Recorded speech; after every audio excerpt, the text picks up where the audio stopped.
नरेंद्र दामोदर दास मोदी। मैं आपका मालिक नहीं, मैं आपका सेवक हूं, इसलिए जवाब देने आया हूं। प्रधानमंत्री मोदी का जन्म गुजरात के वडनगर में हुआ था। पीएम मोदी सबसे लंबे समय तक सेवा देने वाले गैर कांग्रेसी पीएम हो चुके हैं और लगातार 2 बार पूर्ण कार्यकाल पूरा करने वाले गैर कांग्रेसी प्रधानमंत्री भी बन गए हैं। प्रधानमंत्री की लोकप्रियता न केवल भारत में बल्कि विश्व के कई देशों में उच्च स्तर की है। इसी साल जुलाई के महीने में डेमोक्रेटिक लीडर अप्रूवल रेटिंग की सूची में वो शीर्ष पर रहे। पिछले 11 सालों के दौरान प्रधानमंत्री मोदी ने कई राष्ट्रीय और अंतर्राष्ट्रीय मंचों पर देश का साहसपूर्ण नेतृत्व किया। प्रधान सेवक नरेंद्र मोदी गांव से लेकर ग्लोबल मंच तक कैसे पहुंचे, आइए आपको बताते हैं।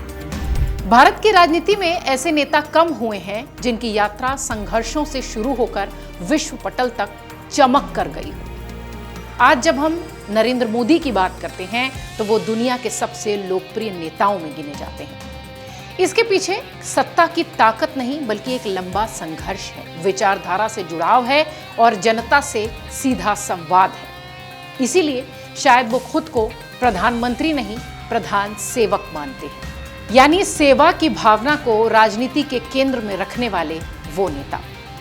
जन्मदिन के अवसर पर नरेंद्र मोदी की पूरी राजनीतिक यात्रा आपको बताते हैं, उनके व्यक्तित्व के कुछ हिस्से आपको बताते हैं और वैश्विक प्रभाव भी आपको बताते हैं। 17 सितंबर 1950 को गुजरात के छोटे से कस्बे वडनगर में जन्मे नरेंद्र दामोदर दास मोदी साधारण परिवार से आते हैं।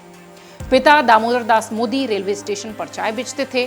नरेंद्र मोदी भी अपने बचपन में स्टेशन पर पिता का सहयोग करते थे। यही साधारण पृष्ठभूमि आगे चलकर उनकी पहचान बनी। भारत का प्रधानमंत्री भी उसी धरती से निकला जिस पर आम जनता रोज संघर्ष करती है। बचपन से ही उनमें जिज्ञासा और अनुशासन था। एनसीसी में हिस्सा उन्होंने लिया, छात्र जीवन में संगठनात्मक कामों से जुड़े रहे, आरएसएस से उनका रिश्ता बना और उनके जीवन की जो दिशा तय हुई वो राष्ट्रीय स्वयंसेवक संघ से तय हुई। आरएसएस में काम करते हुए नरेंद्र मोदी ने संगठन कौशल, जनसंपर्क और नेतृत्व क्षमता खुद के भीतर विकसित की। 1980 के दशक में उन्हें बीजेपी में भेजा गया, जहां उन्होंने संगठन की बारीकियों को समझा और गुजरात की राजनीति में अपनी पकड़ मजबूत की। पर्दे के पीछे रणनीति बनाने वाले मोदी धीरे धीरे सामने आने लगे। 2001 में गुजरात की मुख्यमंत्री की कुर्सी तक पहुंचने वाले नरेंद्र दामोदर दास मोदी दुनिया में छा गए। 2001 में जब गुजरात ने भूकंप की तबाही देखी तब मोदी को मुख्यमंत्री की जिम्मेदारी मिली। 2002 में दंगे उनके कार्यकाल पर हमेशा की गहरी छाया की तरह रहे, लेकिन समानांतर उन्होंने गुजरात का विकास भी किया और सुशासन की एक ऐसी छवि गढ़ी कि गुजरात मॉडल दुनिया भर में फेमस हो गया। उन्होंने इंफ्रास्ट्रक्चर पर ध्यान दिया, निवेशकों को आकर्षित किया। वाइब्रेंट गुजरात जैसे कार्यक्रमों ने प्रधानमंत्री मोदी को उस वक्त विकास पुरुष के तौर पर राष्ट्रीय मंच पर चमकाया। हालांकि वो उस वक्त प्रधानमंत्री नहीं, गुजरात के मुख्यमंत्री थे, लेकिन चूंकि अभी आज के संदर्भ में बात हो रही है इसलिए प्रधानमंत्री मोदी कह देना सही होगा। 2014 का लोकसभा चुनाव भारतीय राजनीति का टर्निंग पॉइंट था। आपको बता दें कि दिल्ली की दहलीज पर नरेंद्र दामोदर दास मोदी की ये शानदार एंट्री थी। अच्छे दिन आने वाले हैं कि नारे और करिश्माई भाषण शैली ने मोदी को जन जन तक पहुंचा दिया। सोशल मीडिया का उपयोग, सीधे जनता से संवाद, खुद को चायवाला बताने का नैरेटिव, ये सब मिलकर मोदी को जनता की उम्मीदों का चेहरा बना गए। 2014 में उन्होंने ऐतिहासिक बहुमत से केंद्र की सत्ता हासिल की और भारत ने पहली बार नरेंद्र मोदी को प्रधानमंत्री के रूप में देखा। मोदी ने सत्ता संभालते ही सबसे बड़ा संदेश ऐसा दिया कि वो खुद ही आम लोगों के लिए, आम लोगों के दिलों में इस तरह से बसते दिखाई पड़े कि हर घर का बच्चा बच्चा मोदी कहने लगा। उनका सबसे बड़ा संदेश था वो प्रधानमंत्री नहीं, प्रधान सेवक खुद को मानते हैं। उनका कहना रहा कि जनता मालिक है और वो जनता की सेवा करने आए। इस सोच को उन्होंने बार बार दोहराया। मन की बात जैसे कार्यक्रम से जनता से जुड़े, स्वच्छ भारत अभियान को जन आंदोलन बनाया, उज्ज्वला योजना, जनधन योजना जैसी योजनाओं से गरीबों को सीधे लाभ दिया, ये उनके पहले कार्यकाल के वो बड़े फैसले थे जिसने कि मोदी को भारत के घर घर के दिलों में पहुंचाया।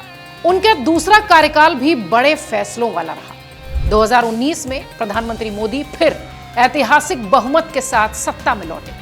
इस बार उनका ध्यान और भी बड़े और साहसिक फैसलों पर रहा। आर्टिकल 370 का हटना, जम्मू कश्मीर का विशेष दर्जा खत्म होना, 3 तलाक का कानून आना, मुस्लिम महिलाओं को अधिकार मिलना, राम मंदिर का मार्ग प्रशस्त होना, सदियों का विवाद सुलझ जाना, कृषि कानून जिन पर विरोध भी हुआ और आंदोलन भी, लेकिन वो चर्चा में रहा। उसके बाद कोविड-19 की महामारी में उनका नेतृत्व, वैक्सीन डिप्लोमेसी ने भारत को दुनिया के मंच पर सबसे अग्रिम पंक्ति में लाकर खड़ा कर दिया। आज नरेंद्र मोदी सिर्फ भारत के प्रधानमंत्री नहीं बल्कि दुनिया के मंच पर सबसे चर्चित नेताओं में से एक है। अमेरिका हो, यूरोप हो, खाड़ी के देश हो, अफ्रीका हो, हर जगह मोदी स्वागत पाते हैं। इंटरनेशनल सर्वे उन्हें कई बार दुनिया का सबसे लोकप्रिय नेता बताता है। भारत माता की जय के नारे आज न्यूयॉर्क से लेकर सिडनी तक गूंजते हैं। मोदी ने अंतर्राष्ट्रीय राजनीति में भारत की छवि बदली, फॉलोवर नहीं बल्कि डिसाइडर के रूप में। क्वाड की बैठकें हो, G20 हो, ब्रिक्स जैसे मंच हो, भारत की आवाज बुलंद करने में प्रधानमंत्री मोदी की अहम भूमिका रही।